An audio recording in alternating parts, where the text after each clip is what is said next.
Hello, and thank you all for joining today. Before we dive into our discussion, I'd like to go over a few housekeeping items. My name is Elisa Zanola, and I'm head of events for the Fashion Scholarship Fund.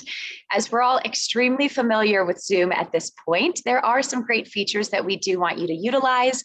One of them is the chat box. Feel free to send comments to the panelists as the discussion is happening. And there's also the Q&A box. As questions come to mind, we encourage you to submit them, and we'll answer as many as possible during the Q&A segment of the session. And now I'd like to introduce our Executive Director, Peter Arnold. Thank you, Elisa. Welcome everybody, scholars, scholar applicants, alumni, to what I can't quite believe is the 9th week of our Summer Scholar Series. Summer's whizzing by, and it is our 9th masterclass. So I'm especially pleased that the theme of this masterclass is sustainability in fashion. Ethical designer Mara Hoffman on fashion's social and environmental impact, the importance of responsible consumption, and her brand's approach to achieving transparency and circularity. Welcome, Mara. I'm going to maybe, just for those of you who don't know enough about Mara, she founded her eponymous label in 2000 after graduating from Parsons School of Design. 15 years later, she courageously shifted her entire business model to uphold a commitment to more sustainable and responsible practices. Now, Mara is recognized as a leader in the space of sustainable design. Mara is joined by her friend and our moderator, Erin Allweiss, who's the co-founder of purpose-driven communications firm number 29, to help Mara share how she's making a difference and why it's so important. Erin, I'm going to turn this over to your deft moderating skills and hand the program to you and Mara. Wonderful. Well, this is so much fun, and I so appreciate you having me, us, and it's just an excuse to get to talk to Mara. So I'm going to ask questions that I never get to ask. And I mean, actually, Mara, wonderful to see you. But hi, also, I love this. Hi. I want to go back 21 years or even further to you starting the collection. And actually, even prior to that, were you always interested in fashion? Did you know that you were going to be a designer? Was it just in your DNA? First of all, thank you for having me. I'm so excited to be speaking to all of you, and it is truly a treat. So thank you. Isn't it crazy? Even I get tripped up on 21 years. I'm like, what? 21 years? It's like a blink of an eye, but so much in between. Did I always want to know? I knew young. I was making clothes for my mother at 8. I remember, hand sewing buttons onto pieces of fabric and her graciously wearing them for birthday parties. I was always inspired, I think, from a very early on age around movement, the feminine form, like without having those words for it, but an understanding of what you could create and self-expression. I was expressing myself through clothing very young, and I knew early, and then I really honed into that by early high school. And I think I flirted with the ideas around marine biology, very similar subjects. I loved the ocean and was a scuba diver and was super inspired in that space, but I was never, like, academics was never my true strength. I wasn't strong in science. So it wasn't, I knew I was led more in the creative field. And yeah, and then I think by the time it was time to apply to schools, it was really clear to me. And I applied to Parsons and went to Parsons. Was it very clear that Parsons was the school for you? You wanted to be in New York? Was it the I think, academic rigor? Yeah, especially at the time. I graduated from Parsons in 99, so this is like 95. It really had this reputation, which I believe it still does. I was also very interested I applied to RISD, I applied to Pratt and FIT. I kind of like covered all of my bases, but Parsons was really my big goal. I felt so like that was the place to go. It was a really, I can't say enough about the education though. It was so focused on, it was a very disciplined education. And I go back to thinking about how important that part was, even more so than some of the technical things that I learned during that time. It was learning how to show up and learning how to finish things and learning how to stay incredibly focused. And so, yeah, I have really strong attachments to that education for those purposes, those reasons mostly.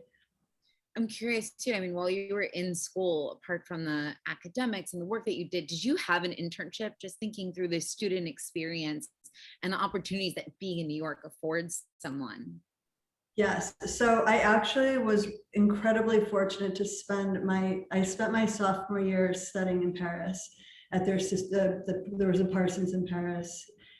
I don't know if it's still there, but I was there. And so I had my first internship my sophomore year with this incredible French African designer named Malik, and the company, which is still strong and going, called Cultivate.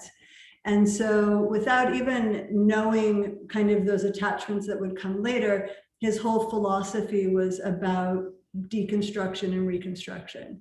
And so I sat in the back of his atelier, which was in a suburb of Paris, and I sat behind an overlocking machine, like a serger, and I would cut garments apart and restitch them together with this signature red thread, and then stitch the Zulibet label into it. But it was so inspiring to me, and it was this idea of form-fitting clothes. Mostly he worked in stretch, and really also honed in on this idea of being a dancer. I was a dancer my whole life. And so the idea of movement and the female form in movement has always played an important role to my design aesthetic. And so I think that that was a very strong entry point for me. And then when I came back to New York, my junior or senior year, I took an internship with another very similar art-driven designer named Elisa Jimenez, who was an artist first and a designer second. And with her, I learned how to not use a tape measure, measure everything by hand, spit marked on the fabric. Everything was upcycled. Everything was hand stitched with a monofilament onto the body. Again, it was so body focused. And so I had these really specific art-led internships that were incredibly informative and fit very well to who I would eventually become as my own designer. Yeah, it just feels like, I mean, in terms of advice for students, and I had internships as well, and I feel like they were the most formative things they did. And is that something you recommend? Do you have insights into accessing internships, or is it just, blindly reaching out? Right, 100%. I think as much as you can learn in this time where you have the space to do that, if you are in the position to do that, because I also understand that not everyone is in the position to take an internship right now. I think for the most part, all internships are paid right now, or at least they should be, or you should only be looking at a company that is paying you for your time, because they need to be and they should be. But it's also, you could possibly be making more money doing something outside of the field to help fuel your work right now. So if you are in the position to be able to do that, absolutely learn as much as you can. Seek out the people that are inspiring you right now. Try and be as specific as you can within a department of a company. If you're really interested in tech design, try to get into that part, or the production side of things. If you're really interested in the sale, is this an entirely design-based student body, or it's all different, right? All different parts of the industry? Right. It's all different disciplines, Mary. Yeah. Awesome. So focus in, and then, be ambitious with that. And also, you get to also pick and choose in a sense. So it's like you don't have to go and be someone's coffee runner. I think that those days are also a bit done. That like if you're going to a company that you are inspired by and they're having you sit there and do photocopies all day, that might not be the right fit. Like you really do want those hands-on experience. You also have to be humble, and you also have to probably do errands and running back and forth if you're in New York to the garment district many times a day, which is something my senior employees would still do. I would do it. So it's also being open to doing anything, but paying attention is the most important thing. Pay attention to every detail, because you don't know, you could be running to a factory, you're picking up a sample for your designer, and you are seeing a really great working factory and making those connects that could apply to, if you want to start a small project afterwards, if you're looking to begin a company, if you are looking to go become an employee full-time at another company, you're building your resources. So just pay attention, all the parts, pick up all the breadcrumbs. I know. I feel like that's one of the most special things is getting that hands-on experience in those internships. And I imagine that probably informed the fact that you were able to start your company immediately after graduating. You designed a collection to launch, right after graduation, right? I actually didn't. It was a little bit more. How long in between? So, well, I graduated in '99 and I was a bit confused, honestly, as far as how I would really fit into the industry as it existed. I feel like that's a continual quandary for me. How do I fit in this? What am I doing in this industry? But always reevaluation. What? Constantly reevaluating and assessing. Yeah, and like trying to carve a different path that feels that it is, true to my authentic being. And I think that that's a big part of this, and we'll get to that a little bit later. But at the time of graduation, my classmates are going and working, looking for jobs in these larger design houses. So they're going to look for a job at Calvin Klein or Donna Karan at the time, Isaac Mizrahi, just to give you guys an idea of sort of the fashion landscape at the time. So they're going to design wovens, separates, tops, sit there. And I just had no interest in that. And I knew that I would, like, what am I going to do? I can't sit and draw woven tops all day. It's just, I had throughout school been making all of my clothes. I had been setting these crazy little like projects for myself where I would wake up in the morning. I'd been usually up all night doing the homework. And then I'd wake up and say, I'm going to make all of my parts to wear to school. And I'd have an overlock and I'd wear crazy things. So much deconstruction and reconstruction. I'd take a pair of stockings, I'd cut the crotch out, I'd stitch it down the middle. That would be my top. I would cut a pair of jeans, I'd re-stitch it. And it was like this thing that was getting my brain going. So I was making so much stuff personally in my little studio apartment during my junior and senior year of college. And I was also friends with people that were significantly older and were already in like a different side of the industry. Like I had friends that were stylists at the time. So they were styling. Let's also backtrack to what's happening in this time. 1999 is the beginning of this new perspective around celebrity. So you've got Britney Spears happening. You've got Christina Aguilera. You've got J-Lo. You have Khalees. These Beyonce started soon, a little bit after that, but there was this movement around these female pop celebrities. And my friends were the people that were styling these music videos.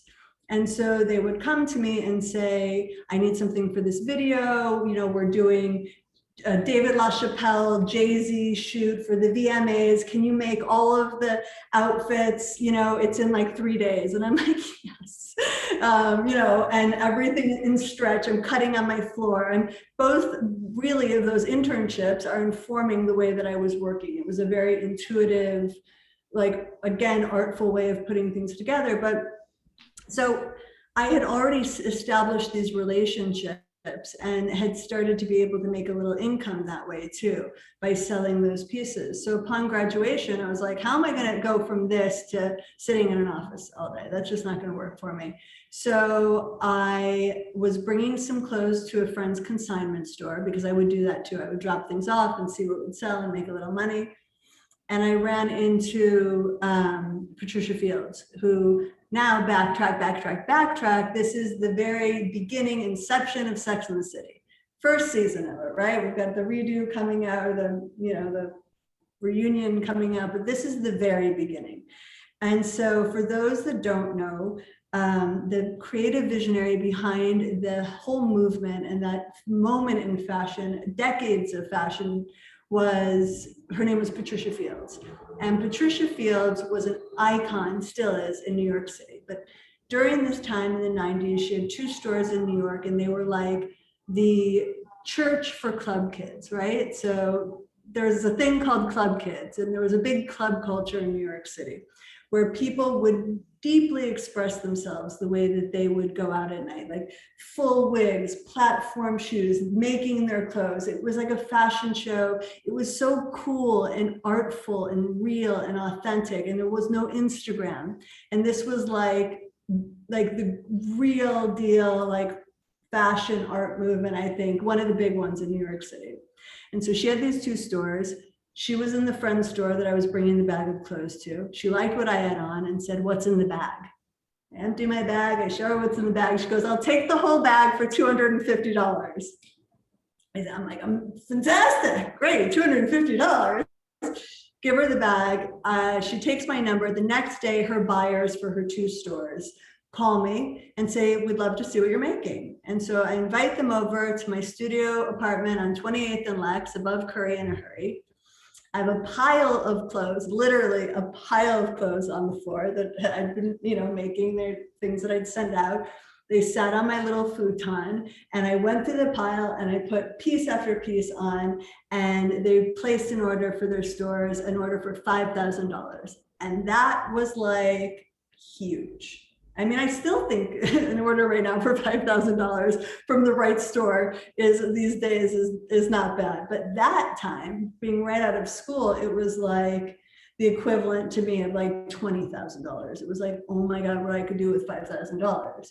So I locked myself in that apartment and I made that order. And at the time, again, it was a lot of reconstruction. I was taking old Hanes t-shirts. I was cutting into them. I was dyeing them in my bathtub. I was hand sewing them with different beads, like African ostrich eggshells. I had everything was made by hand. I was batiking with wax. I was like, major process. I delivered that first order and I felt confident. I started going store to store and saying, "May I speak to your buyer?" I'd show them my bag and I slowly started collecting orders. So it was never this like I put this collection together and it wasn't like that. It was really like on the ground, gritty. If someone said no to me, I was like, cool, I'll see you next month. I had, mega chutzpah, 22, 23 years old. Like, no didn't crush me. I was like, whatever, see you again. And eventually I could like get them to place an order. That's how I started. I don't even know there's so many things to extract from this, where to start. First off, okay, just quickly on the no front, that you didn't let it get you down, the chutzpah that you had. I feel like that's also such an important lesson, right? Or because I do think that when you get declined or someone tells you that they don't like something, it can be so devastating. In this business, if you're trying to promote your creative vision, you have to make room for it not being other people's creative vision. Like, there is no world in which every person will ever love what you make. And you don't even want that. Like, you want there to be this like existing contrast, because like this is what the world is. Like, is there one artist that every single human being has, responded to? No. And so if you get crushed by someone's personal taste that really has nothing to do with you, it's going to be a really hard road. You have to kind of just accept that it's really none of your business, in a sense, unless they have creative, like constructive criticism for you. And there was a lot of that along the way. It wasn't about me being like, I don't want to hear what you have to say. So, it was listening and seeing where I also could improve, and what it was that buyer felt like why it wouldn't be right for their store. And if that was something that would advance me, in my full picture, I would of course take that in, because I knew that was how I could build something. I wanted them to write an order the next month. So if it was like, oh, I love the shape, but the colors, they're just like not what I would want in here. Cool, check colors. I can adjust colors, things like that. Also, I feel like the serendipity piece of what happens, and I'd like to attribute it to New York, but I also think it's a personality trait, and the fact that I imagine you're still working with those stylists, that you've been working with them for 20 plus They're years. Friends, they've moved on to different parts. Yeah, it's a friendship. Mm-hmm. But yeah, that part of it, the magnetism part of like having, I'm really deep into this work right now, and we won't spiral too far, but especially for where you guys are at right now, the most important thing that you can do right now or get good with is truly, like on a subconscious mega level, cultivate your self-worth. And from that space, everything flows to you. Like your only limitations are where you feel that, where you have limitations deep inside of you. When you're open and you feel that confidence about yourself, and that, I know, you know, I get what we're, you know, stepping onto, but like that level of self-love just brings it back in. Like as within is without. So when you can feel that confidence about yourself, that level of worth, others see that. It's just it's like quantum physics. It's a magnetic reaction. There's nothing, you know, in the spirit, to me it is spiritual, but there's things, like attracts like. And so when you feel that you're running up against these blocks or that you can't connect, it's rarely about anything out there. It's about getting good here and then reapproaching out there to get the things that you want. Yeah, I think that that's so valuable. I also just, I mean, speaking to the value of relationship too, that you don't know when someone comes back around, or that one meeting, and also just like the way that you treat people. I don't know if you have anything to add to that, because I think that this is such an industry where people potentially like you're, you know, focused on moving forward and getting ahead, but the connections really endure for, it's not just that one meeting, but like 10 years you might run into that person and down the line, and it's such a valuable relationship. Yeah, be a good human being. You know, you can't please everyone, and sometimes you have to say no to stuff, and it can be painful or uncomfortable, and sometimes you disappoint people, and like that happens. But as long as like you show up with like, you know, the meaningful part of yourself and make good, you know, I mean, that's just like life lessons there. It's like, be good to one another, and also boundaries are okay. And you don't have to be boundaryless to be good to people. You just have to, you know, set them and then respond in a really honest way. Yeah, and I want to, I mean, start to fast forward a little bit and look at really like how much the industry has shifted, and look at, I mean, the word sustainability is one that is now thrown around so much, but when in 2015 you started to make this shift, definitely wasn't the cool thing or the norm to do it. And I think now we sort of take for granted, it's almost the opposite, where everything is sustainable. So now we have to say like, all right, what is the language of this, or how do we get granular in what you're doing? But can you talk to me about that transition, and you know, what brought you there, and how you actually approached it in a tactile and strategic way? For sure. So a lot happened from like that beginning stage to get to 2015. A lot of growth, a lot of successes, and within that time too, a lot of transformation within the business. Tons of transformation in the way that I was manufacturing. I mean, as I said, I started making everything one of a kind. I was probably like my most sustainable when I began, because it was just, there was no waste. There was no extra production. There was none of it. Everything was purposeful, you know? And people still own those pieces. It's such a beautiful, beautiful thing. They have those original pieces. But as I progressed and I got tired of dragging things to the laundromat to rinse the dyes out or scrape the wax out with my fingers and my mother over a hot plate, I found new ways of production, printing on silk, sending out production, exploring how to scale this thing. And the business scaled, and it continued to scale. And I found myself at a point in it before 2015, honestly, where I was beginning to disconnect from it. And I come back to that like connectedness and authentic space. Like if you are somebody who's doing something, it will never really take you to where you need it to take you if you're disconnected from it. You got to be in. So I was disconnecting from the work. I had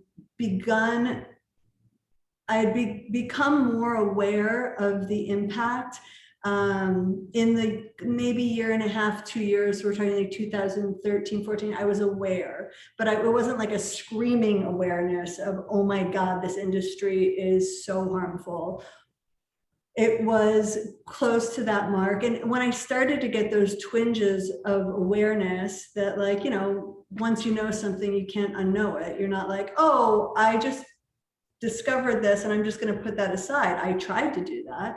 You know, it was much easier to like stay in a space of like ignorance, like, it's okay, we're good. And it wasn't even that we were producing in some horrific manner, by no means. Like, we were always very connected to our factories, connected, but I was using, you know, I moved out of silks into polyester to get a better price point. We were really catering to department stores, like Bloomingdale's was our biggest account, and they needed more and they needed it cheaper at this tight price point. And so we were making concessions and changing and trying to squeeze into this thing. And all of a sudden it was like something else was being squeezed out of me. And I hit a wall. My son was 3 years old at the time.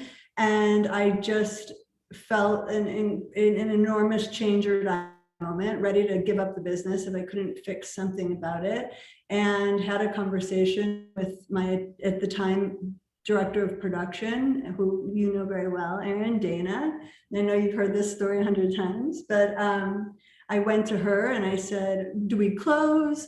Crying, how do we even get out of this? What do we even do? Like, what does it mean? Like, I don't, you know, I think sustainable was like almost like a whisper word in a way at that time. Like, well, like, how could we ever, what do we even do? It was like turning a cruise ship the other way when it was going this way. And it's like, how do you safely turn this thing around without everyone falling off the boat? And Dana, being very pragmatic and thoughtful and solutions based, said, let's just start where we are. And we started where we were. And one of the first shifts was around the swimwear and getting out of a conventional spandex poly blend and moving into a recycled material. And, you know, that has its issues now, like anything with any poly in it has its issues that we can get to. But it was like step one. It was shifting out of our dyeing and printing processes into new ones that were creating less waste. And the big trick of it for us was not to disrupt the emotional connect that people had to the brand and to the product, because we weren't looking to disrupt sales at the time. We were looking to keep that emotional thing happening and just become better at what we were doing, take on the responsibility on our end. There was no communication. We were not talking about sustainability for years. I think it took us 2 years to even like quietly have the courage to say anything, because we knew very early on that it was, you do not lead with this. You're never going to fully know what you're doing. Like, don't lead with it. And I'm so glad that we had that insight then, to not be like, hey, we're sustainable. I don't even like to say that now, because we're not. Like, bottom line, and none of us, we're just not. Like, we're not sustaining anything. You know, we can get there, but we're trying to do something better. We're working. I think anybody in this industry, Erin, we all have big issues around the word sustainability. It's just like, ugh, it's cringe now. But at the beginning, it wasn't. And we started transitioning our materials and we got success. People didn't notice we were making differences. Cool. So we added in another thing like, okay, shift out of all conventional cotton to GOTS certified organic. Cool, we can do that. Make commitments around our cellulose fibers. Cool, nobody knows. But we did hit a thing with it, because at the time, not only was I disconnecting from like the scale and the uptick of the business, I was disconnecting from the aesthetic of it. We had gained a lot of momentum around this particular identity of like this visual identity. And I wasn't wearing those things anymore. And I didn't like when women wore those things anymore. And I didn't want to design those things anymore. So alongside the shift into the sustainability, we were shifting. I was going through a massive aesthetic shift to kind of match to me. It's like, how are you gonna, be the same artist you are at 23 and at 30 something, and like, you change, you're supposed to, and artists are supposed to change. Don't trust ones that have an identical career the whole time. Like, we're supposed to transform and lead with that transformation. But it takes other people a little while to catch up to that. So we definitely hit a really like the buyers who had been buying us for one thing were coming in and they were going, this doesn't look like Mara Hoffman. Like, we buy you for this price point to look like this. And who cares about sustainability? Like, our customer does not care. We heard it from big guys, the ones right now that like their whole marketing campaigns are around sustainability, right? They were like, we don't care. Don't, please, this is garbage, like, we don't not garbage, but like, it doesn't matter to us. So we had to get through that. My commercial VP, who's been with me now for over 5 years, her first season that she came in was to break up with all of our accounts. It was her first assignment. She was like, oh, not all of them, but literally reduce our whole wholesale scale down to a handful of customers who we resonated with, they connected to us, and then rebuild from there. And so there was a big shift that happened with this, and it took years to do it. That's the thing. I feel like the nuts and bolts of that kind of shift, it had to have been scary, that evolution process, to say, this is no longer my aesthetic. This is what people want to consume. It's a safe bet. I can continue to market this and sell this.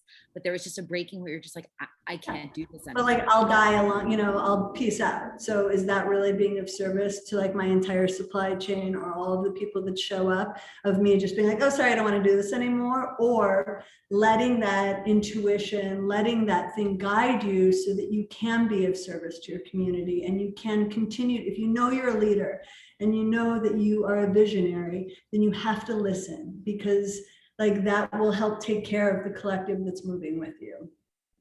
I'm seeing a lot of questions, and actually I'd prepped some questions around all of this, but with those breakups that were happening, with some of the relationships that you had, people who were providing you with the cotton, with the buttons, etc., did you have someone else lined up? Like, what were the nuts and bolts of actually doing that to like slowly make the shifts with materials you were using? Well, it's a very different pool of resources now than there was then, right? So it wasn't like everyone, it's like now we're having issues even sourcing organic cotton because of the uptick in it, because everyone shifted to, which is, its own thing. But like at the time, we really, and I put so much of this on Dana, who became then, she was the director of production, who's now become our VP of sustainability, who really was so just like nose to the ground, figuring out these new pathways for us. And also there wasn't like a ton of people that had done what we were doing. By no means were we pioneers in this, we were not. But it was the transformational part of our story that was a bit different. We had Stella McCartney, who was, it was built into her ethos. Eileen Fisher, Patagonia. There were these big guys who honestly were so incredible also during this transformation. And that's another thing that was so incredible about the movement then, and I believe is still so incredible about the movement now, is that it was truly about collaboration, as opposed to this like competitive proprietary relationship to sourcing, to any of the parts. Like, we couldn't have done it without reaching up and saying, can you lend us a hand? Can you tell us something?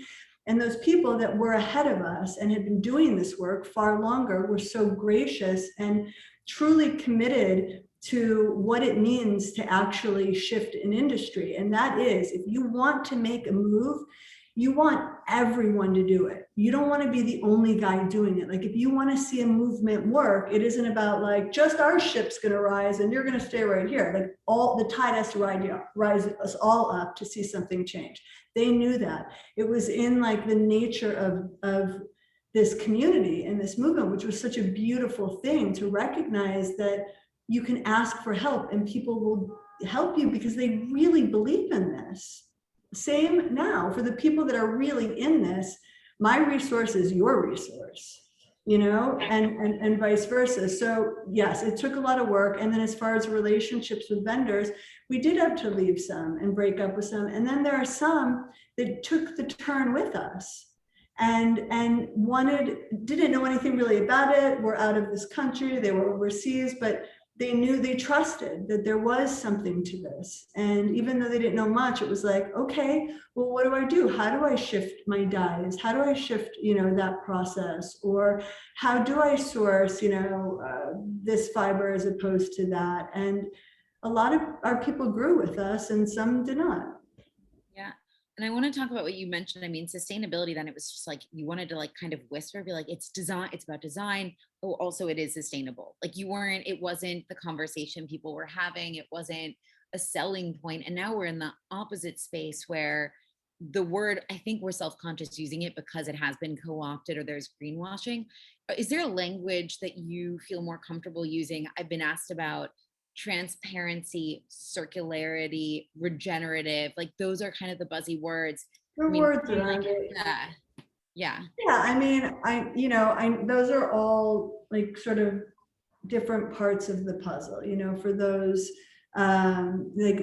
circularity, for those of you guys that don't necessarily know, it's this, it's literally that, like imagine a circle and imagine that you are, you're putting as much attention into the beginning of a product's life as you are to the end of its life. Like you're seeing it through its entire process. So I think, an older way of designing is just like thinking about how do I design the best thing that's going to do the best. It'll be the most beautiful, it'll sell the best, great profit margins.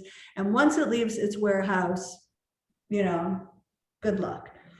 The idea of circularity is that you take ownership to like return it back and give it another life and another life. So for us, like our circularity efforts are around a take back program. So saying, okay, well, what do you do with your mono Hoffman piece when it's done? Sell it on our site. And that will help we created a peer-to-peer model that people could communicate with each other, and you get the idea. It's about the full circle. It's about taking something at the end and turning it into something else. So we're keeping things out of landfills for as long as possible, keeping it in the circular economy. That's one of the main tenets of this work and around sustainability. Transparency, tell the truth, lift the veil, show people what you're doing, the good, the bad, the ugly, all the parts. Like, it's better to lead with the parts, that you're really proud of, that you've gotten to and you've been able to figure out, but it's better to let people know where you're still working too. Be generous with that information. Yeah, we haven't figured this part out. We still haven't figured a bunch of stuff out.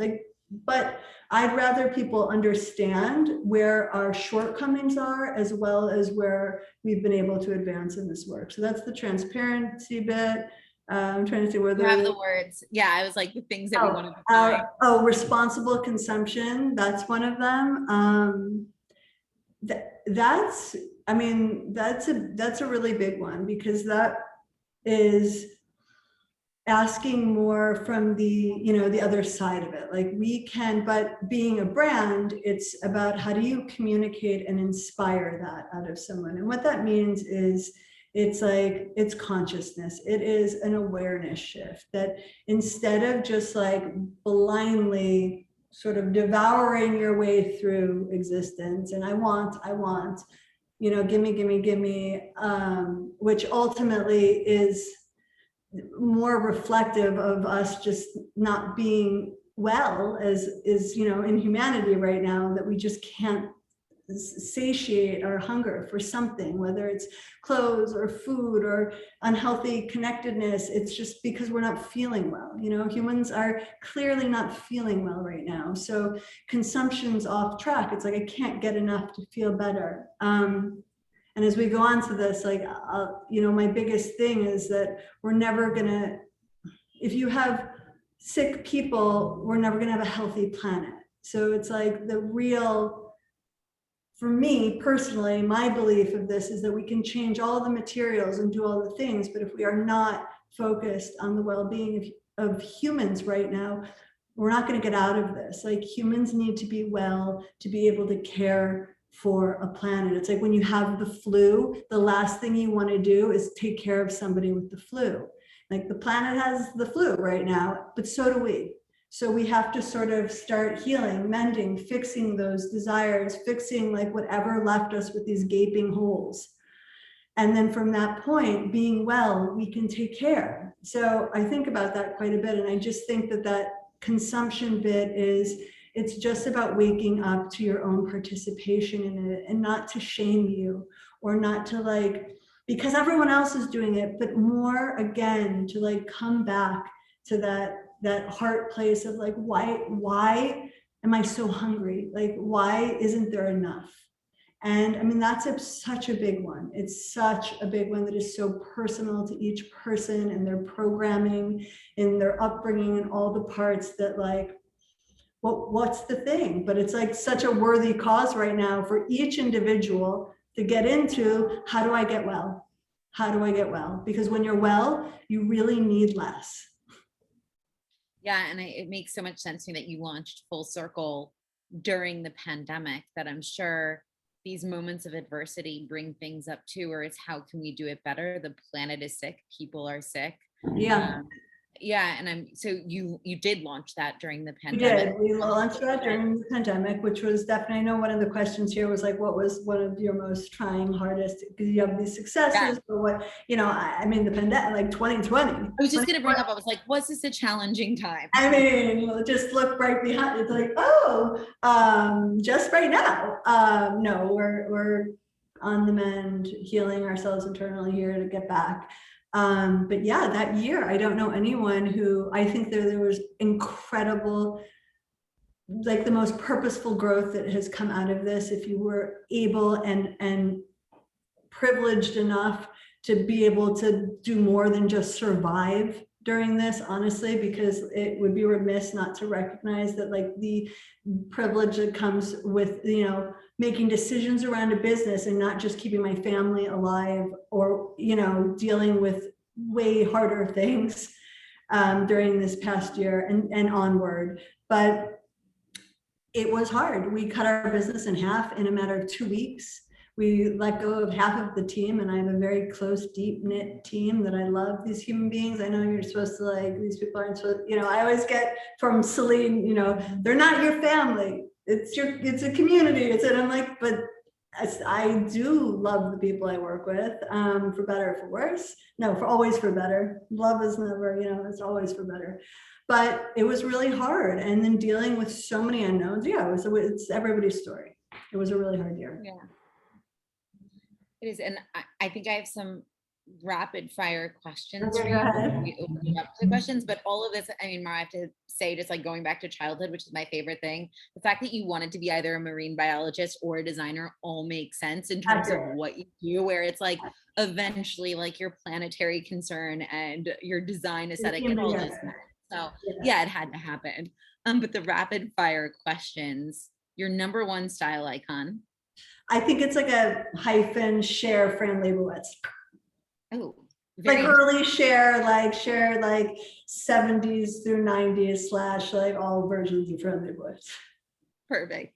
What item in your closet are you wearing the most right now? White button downs. I'm a uniform dresser. When I'm going to work, I wear the same thing.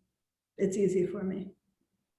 And the most timeless staple everyone should have in their closet? Vintage jeans. And when are you most inspired? Connected to nature, biggest, most important. What is an important life lesson for someone to learn? How to connect to nature, how to actually establish an intimate relationship with it, because until you've established that, it's really hard to care for it. If you don't really have a relationship with something, you don't care to like tell them that they have something in their teeth. But when you love something or you love someone, you'll go and you'll clean them up and you'll do whatever you have to do for them because you love them. And it's like, this has not been my whole life too. I think I intellectualized a relationship with nature for a long time. I love nature, of course, and I love nature, but it hasn't been till I've actually had a true experience to spend an extended period of time with it that I'm learning what it means to be like in an intimate, like communicative relationship with it, and it changes everything. Yeah. I want to ask more questions, but I'm out of questions. So the last thing is, what is something that people don't know about you? I don't know if you do know me, you probably do this. I talk to myself a lot. I'm in like a continued conversation with little Mara. Oh, Yeah. good. See, and it does go back to childhood. That's perfect. It all does. That's the kicker, guys, is that it does.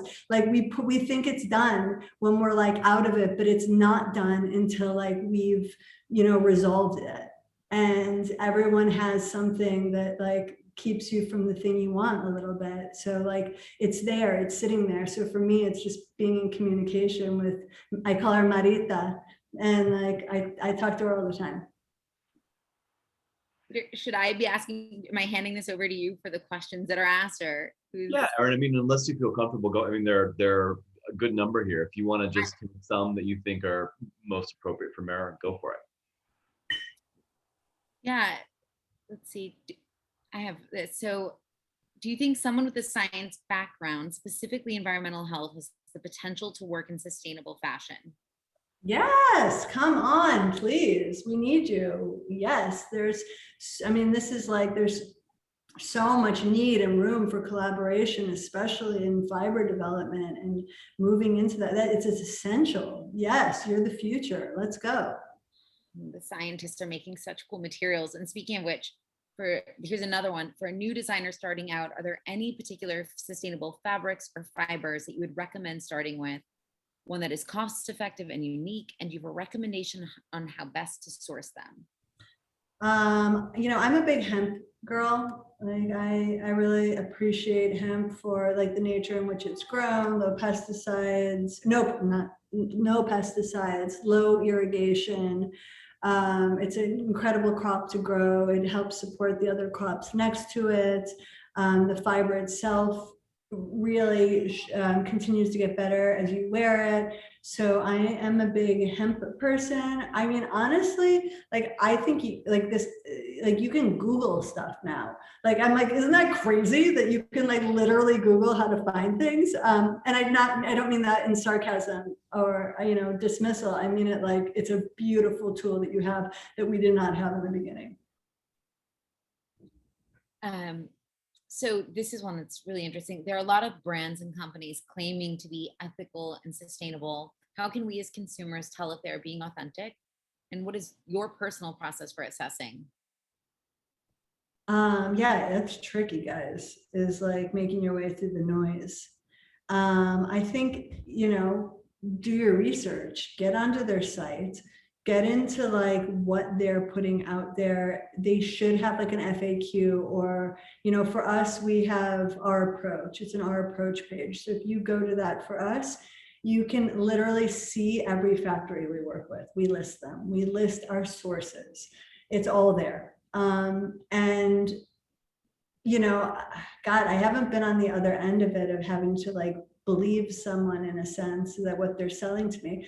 I think it's about educating yourself right now. And also there are so many parts to this, and it's rare that one company is like able to do all of it, like that they're fully on the social and human centric side of repair and sustainability, or they're fully on the like environmental fiber side. So I think that like also what's most important to you as a consumer? Is it who's making your clothes? It should be all of it. I get it, but like maybe that helps create your pathway, like labor practices or the environmental side of it, or the give back side of it, or their, company culture, or their, stance on social justice, which that's a big part of sustainability. Like what you're advocating for, who you're showing up for. Again, it comes back to that human link. It's not just about the planet, it's about the people that are not being treated right, like the inequity of it, all these parts are part of the whole. So what breaks your heart the most, follow it. I think that's so spot on. Just to add to it, obviously it's so hard to do things a better way, the right way, to pay attention to all these pieces. So as obvious as it is, what you said, go to a website. If people are doing that hard work, they're going to share it. And if people are like, we care about the planet, and they're painting in broad strokes and don't offer that information and move on. Exactly. This is a nice one. You are so inspiring, Mara. Agreed. What do you look for when you are hiring someone for your team? Ultimately, it depends on the role, but like my big picture is a team worker, a creative in any of the role. Like I look for creativity in somebody who's sitting in an accounting role, in the sense of how they think, how they like bring new ideas in. A team player, we're all really close, we work together. If you're working closely to me, you're probably working on a creative side, because I'm the creative director of the company. So for me, I look for organization, because I need the people around me to like help me with structure, because a lot of times I'm deeply in the creative space. So very structured people that can have no problem saying, Mara, you got, you know, like keeping me on, that's very important, tempered with tons of creativity. Like it's both left, I like live for a left, right brain. So on responsible consumption, do you have both advice for how someone can get started on a more sustainable path personally? And were there simple things you did in your everyday lives that helped you to change habits? Great. I think the first one is like, it sounds really major, but understanding that like there's a relationship between all things. Like it isn't just like relationships between two people, relationships with you and your animals, relationship with you and your plant, all like it isn't just between living things, right? Like we have relationships to every object, every aspect, everything is about relationships. So it starts first by recognizing that, and then like sitting with it for a minute as far as like, and this sounds out there, but like, what is my relationship to this shirt?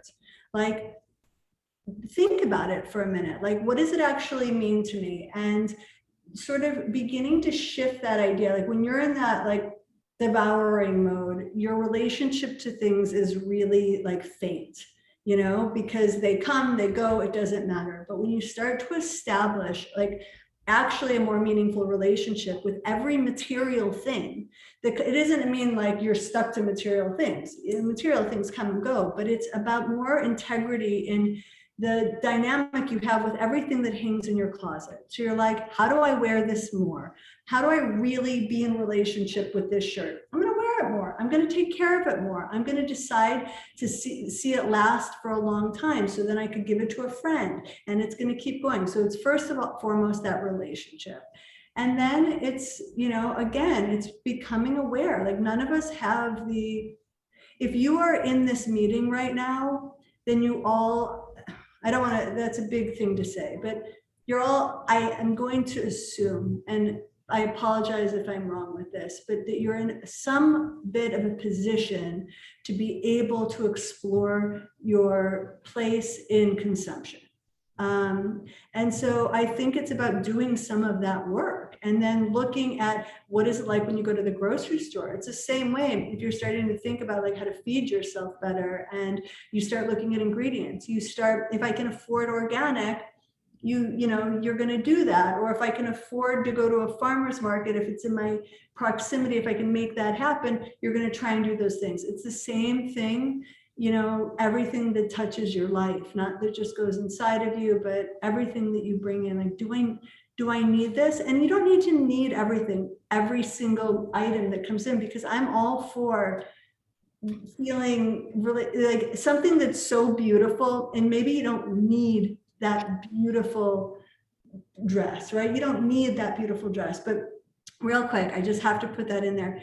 Also, like understanding part of that wellness part for us of humans getting better is humans feeling better about something. I deeply believe that beauty is such an essential part to like our collective healing. We can't take beauty out of the equation and, you know, flourish in the world that we're in right now. We need beauty.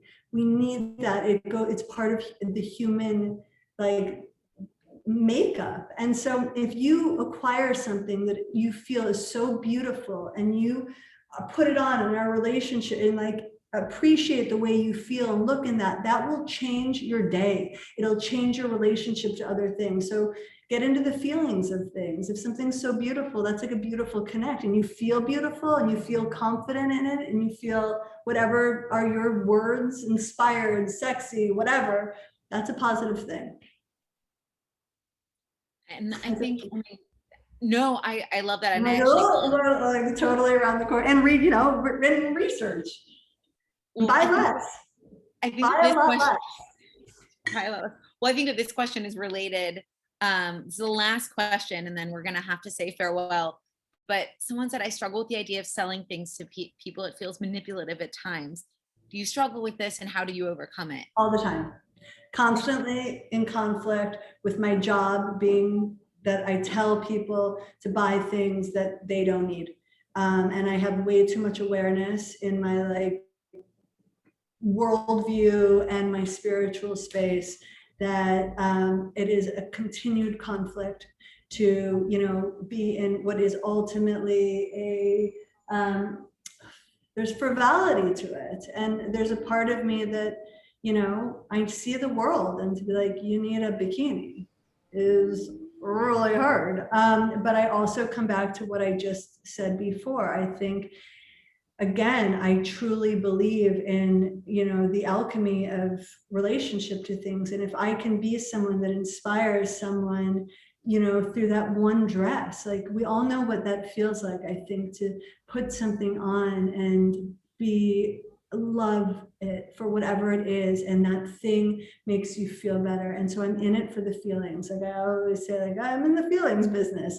But yeah, and that conflict that I struggle with is essential to me doing the work that I do, because if I was in no conflict with this, then you should not trust anything that I have to say about a less harm approach to fashion, honestly, because there is conflict to this, and you want me to like be navigating that and to be finding approaches that are, come from my discomfort. Like discomfort is a catalyst for great change, so take that discomfort that you're feeling and dig into it and say, well, like, what do I do to make this thing better? And eventually, maybe I won't sell clothes my whole life. I could see many versions and, iterations of who I am. I just, right now, I'm still in the love space of this work. Thank you so much. This was so on the wonderful. nose, 59. I mean, and of course, I've learned so many things that I'm going to take with me for the rest of the day.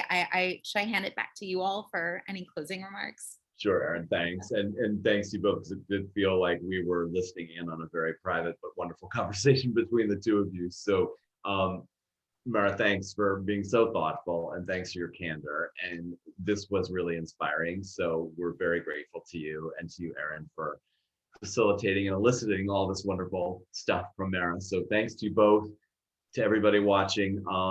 We'll see you soon. And thank you. I appreciate being here, all of you, for holding the space and inviting me to be part of it. I never take it for granted. It means a lot to communicate.